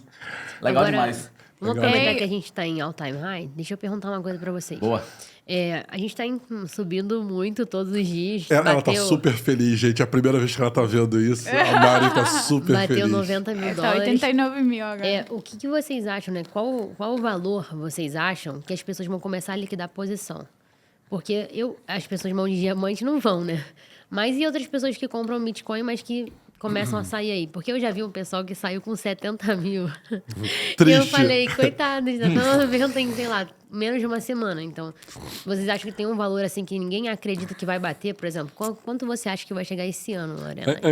Antes de chegar a ela, eu já vou responder qual é a do Alan. Alan é o seguinte, terra soberana, né? É isso aí. Seychelles, Austrália. Ele só tá pensando em ilha. Daqui pra frente, Alan só tá pensando em ilha. Vai lá, Lorena. Quando chegar nesse nível de comprar a Austrália, quando chegar, né? Uma Nova Zelândia, né, Alan? Comprar uma Nova Zelândia, algo do tipo, aí a gente conversa. Sua pergunta é muito boa, porque essa semana eu mandei o relatório para os meus alunos, né? Que, inclusive, isso é um plus, assim, do meu curso. Eu mando um relatório semanal para eles. E a gente estava analisando a métrica que é o NUPL, né? Que é basicamente os lucros não realizados dos investidores de longo prazo. E agora, né, nessa semana, que o preço estava subindo para caramba, essa métrica está disparando. Então, mas a gente ainda está numa zona de resistência, e se ele começar a passar dessa zona, que segundo eu enxerguei lá na métrica, ali sim a gente vai ter os investidores de longo prazo começando a realizar. Ele marcou esses topos no início do ano, né? Imagina quem entrou antes, depois viu o Bitcoin subir para caramba, né? No início do ano, lá na euforia, teve realização de lucros, né? Agora, a gente não teve ainda.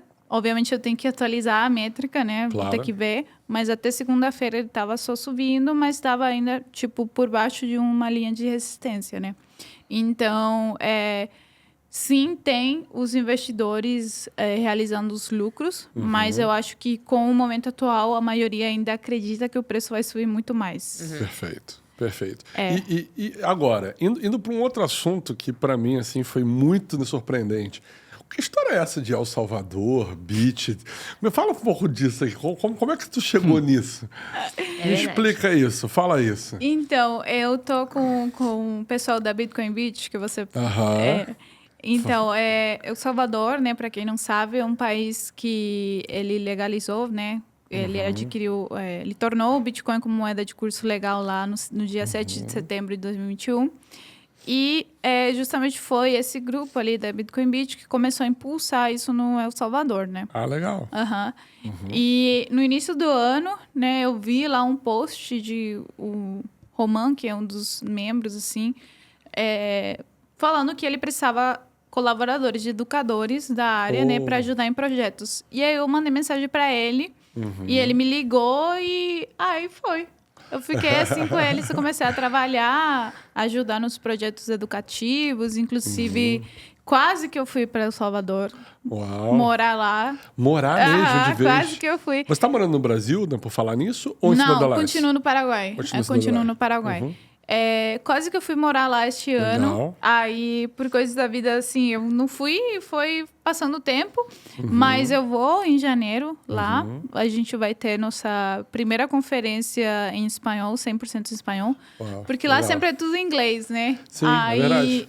E a gente vai fazer meio que embutido na conferência do Plan B, né?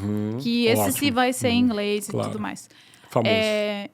E aí eu comecei a trabalhar com eles e estou com eles até hoje, assim, colaborando e tal.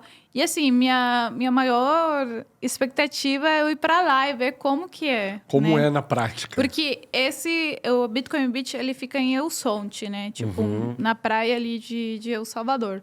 Então, eles têm vários... Quase todo dia tem meetups, tem um monte de projetos É um lá. lugar horrível para estar, gente. É feio a praia. Eles têm muito trabalho social também, sabe? Então, eu queria ver... Assim, sempre foi uma curiosidade para mim. E, inclusive, antes de eu entrar na Bitcoin Beach, eu tinha colocado para minha meta deste ano conhecer El Salvador. Uau. Eu falei assim, cara, eu vou para lá e vou ver como que está a adoção do Bitcoin. Eu tinha colocado isso. Só que, como a conferência ia ser em novembro, eu ia este ano em novembro, só que a gente teve que mudar a data para ano que vem. Então, vai ficar para ano que vem, mas já tá ali Mas já tá com pertinho. data marcada. Já Tá 2 do meses, lado, né? 2 meses, eu acho, 2 e já meses. tô lá. Perfeito. E aí eu quero ver como que é a questão da adoção, né? Ali nas pessoas comuns, né?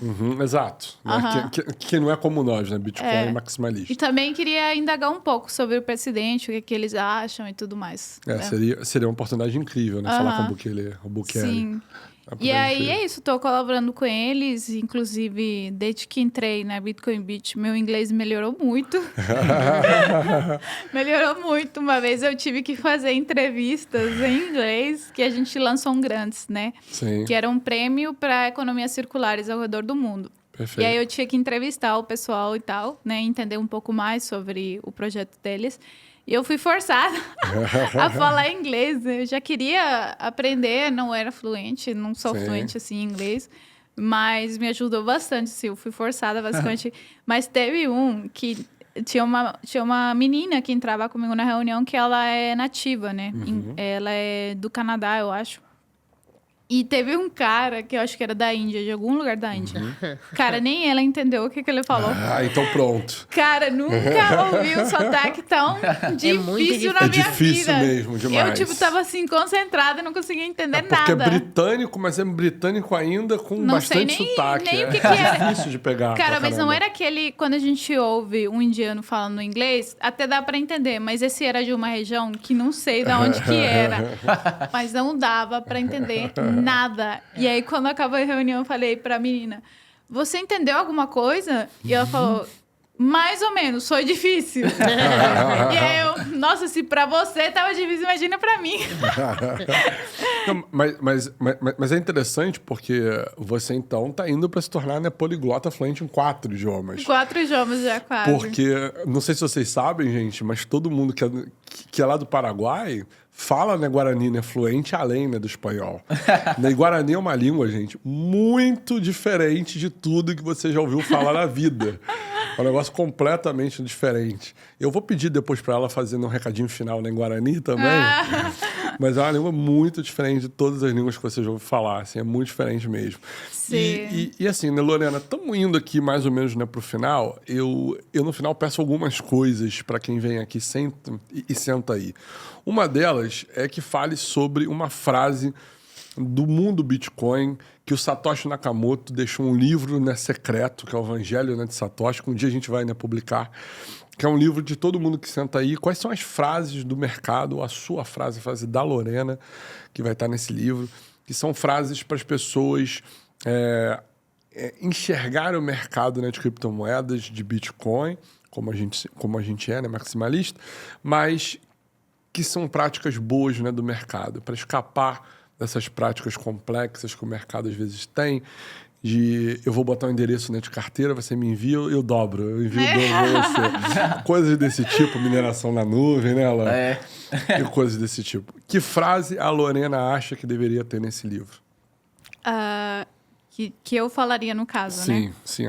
Vai ser sua, vai estar lá assinada por você, inclusive. Tá.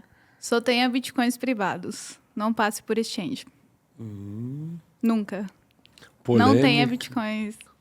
Não posso falar isso ao vivo. Polêmica incrível. Não pode, deve, isso. Não posso, eu vou preso depois. E a carta do niilismo também é boa também. A do niilismo Isso, não caia no niilismo financeiro. Também é muito boa. São as duas, Mari. São duas pra gente ter. Já que você tocou nesse assunto de Bitcoin privado, vamos falar dele. Esse assunto é maravilhoso. Será que isso pode falar? Não, pode, claro que pode. Bom, isso é uma oportunidade que o Bitcoin dá para as pessoas. O seu dinheiro, gente, é seu dinheiro. Você trabalhou por ele. Né? É o seu tempo que você trocou, a sua expertise, a sua força de trabalho dos seus pais, né? Da sua família, de todo mundo, para você ter o seu dinheiro. Não é uma coisa que o governo deveria, né, tomar conta. É uma coisa que você, a sua família, né, deu trabalho, deu sangue, deu suor, deu lágrima por aquilo.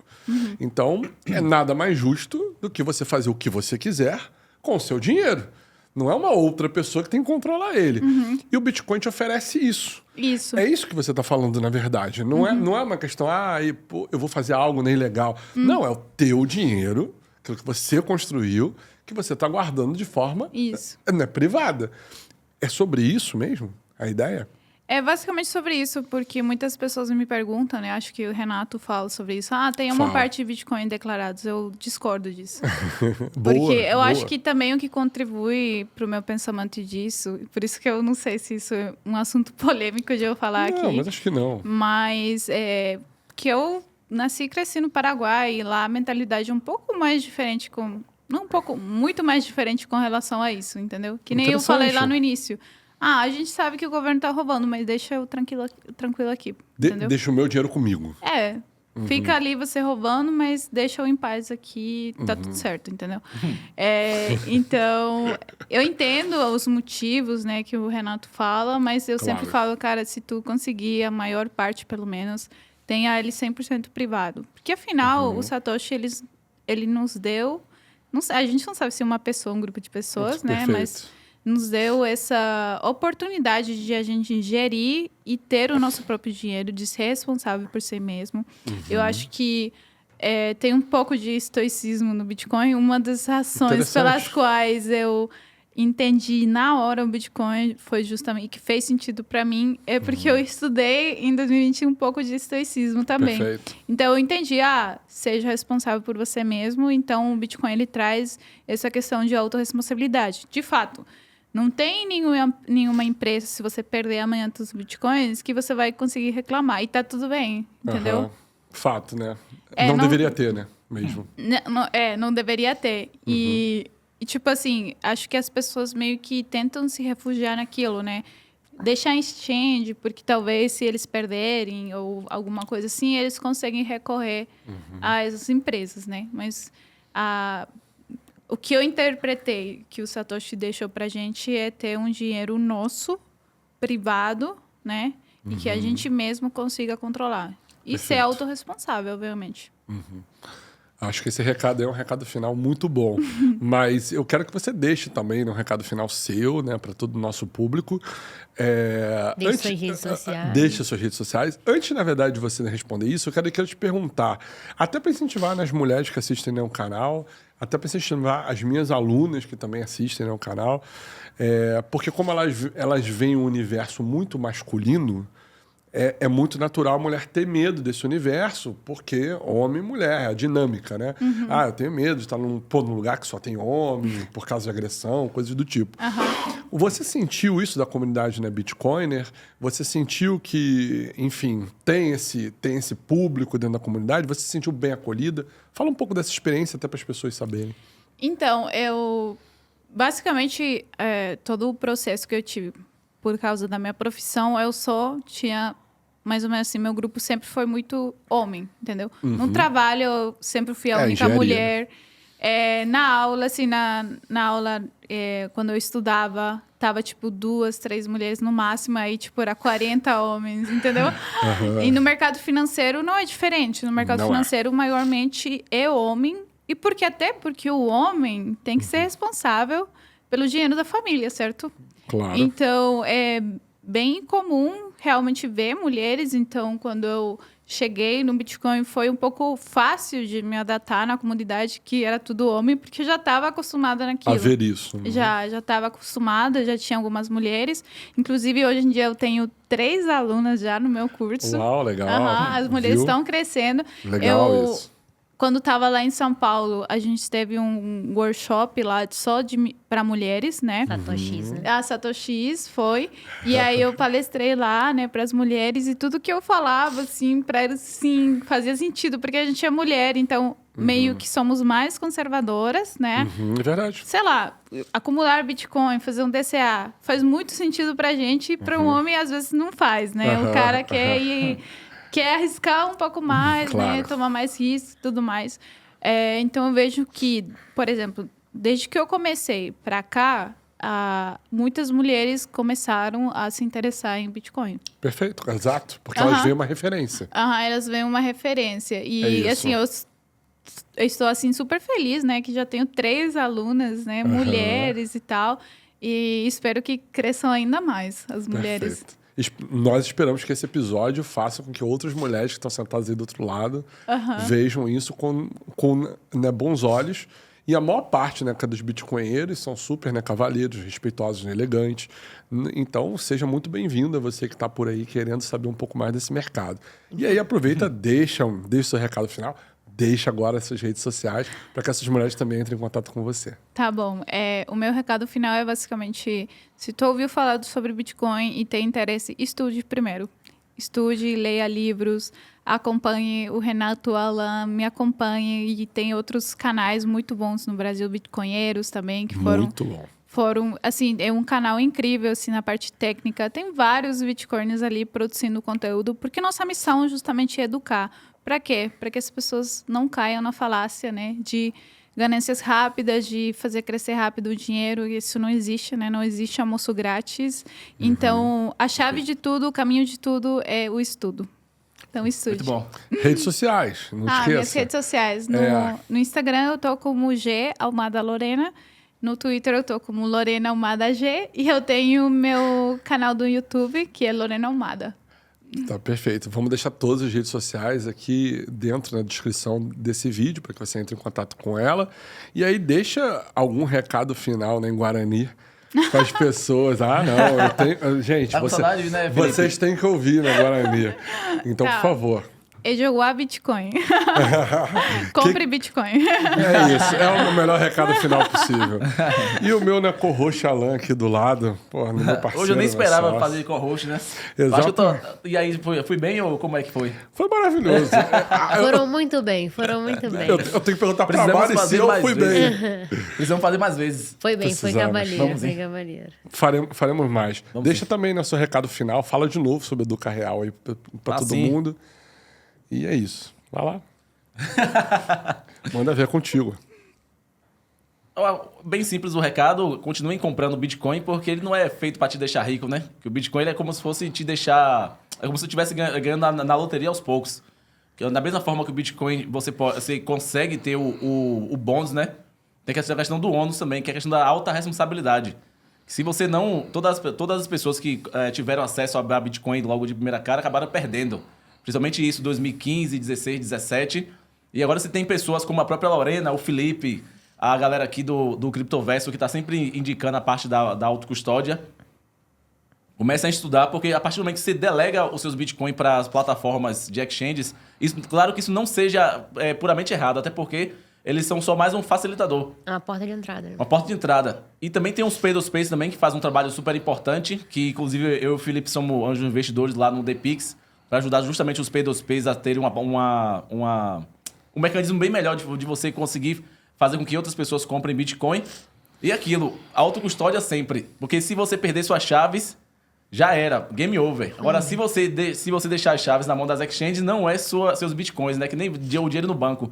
O dinheiro não é seu, o que você tem é créditos com o banco. É isso aí, créditos com o banco. Inclusive, Lorena, o Felipe tinha comentado lá na Satisconf que a gente tava parado uma hora lá e a gente olhou assim ao redor. Tinha eu e tinha mais umas 2 mulheres só na praça ali. E ele falou assim, o dia que isso aqui tiver 50-50, 50% mulher, 50% homem, aí o Bitcoin tá mais disseminado. E realmente estourou a bolha. Exato. Nós vamos chegar no preço que o Bitcoin eu acho que deveria estar. É no momento que tiver aí 50-50 entre homens e mulheres, é que a gente vai ter uma ideia assim, agora o Bitcoin tá chegando num preço Geralmente que deveria vem estar. porque o Bitcoin ele acaba que... tem vários outros assuntos que o Bitcoin é como se fosse o centro gravitacional que orbita outro tipo de assuntos. Porque, tipo, o homem assume o risco de comprar o Bitcoin, mas ele tem que falar para a família dele justamente a questão da parte sucessória. Exato. Que é, inclusive, falar para a esposa onde é que estão as palavras para justamente se acontecer algo com o homem, porque nós tendemos a tomar mais riscos. Naturalmente, a parte que... A parte da esposa é justamente cuidar para que aquilo ali, se algo acontecer...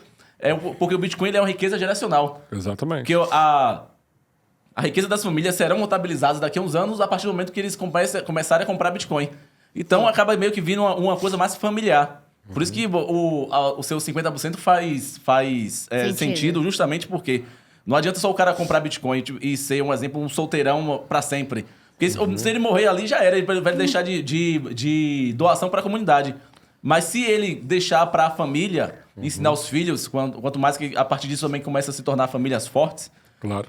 Isso sim, as mulheres vão começar a ter, saber passar isso para frente e justamente saber gerir aquilo ali, né? Juntamente com seus filhos. Essa vai ser a parte mais legal da coisa. Que é por tabela, né? O cara compra que assume mais riscos, que é o papel do homem mesmo, assumir risco mesmo, a questão etnobiológica, tudo mais. E, naturalmente, as suas esposas vão manter, né? Que eles não fiquem comprando, não façam mais risco ainda. Que é, por exemplo, comprar shitcoin, fazer alavancagem, tentar... Trade. Ficar tentando acertar. Tentando acertar coisas. Não, a mulher já vai falar logo, calma, não, já temos o suficiente, vamos manter aqui com a compra todo mês, toda semana. Pra justamente a gente fazer o hold sem inventar muita coisa, porque a parte de arriscar já passou, né? Com certeza absoluta. E se você ficou interessado mais e mais sobre esse tema, lá no educareal.com, você vai encontrar vários desses assuntos, inclusive material não é de graça lá. Lembrar sempre, gente, que quando a gente vende alguma coisa aqui, nós não estamos vendendo o nosso conhecimento, porque está em todo lugar. Sim. Nós estamos vendendo muito mais o nosso contato, tempo, treinamento, networking e a parte de suporte, tá bom?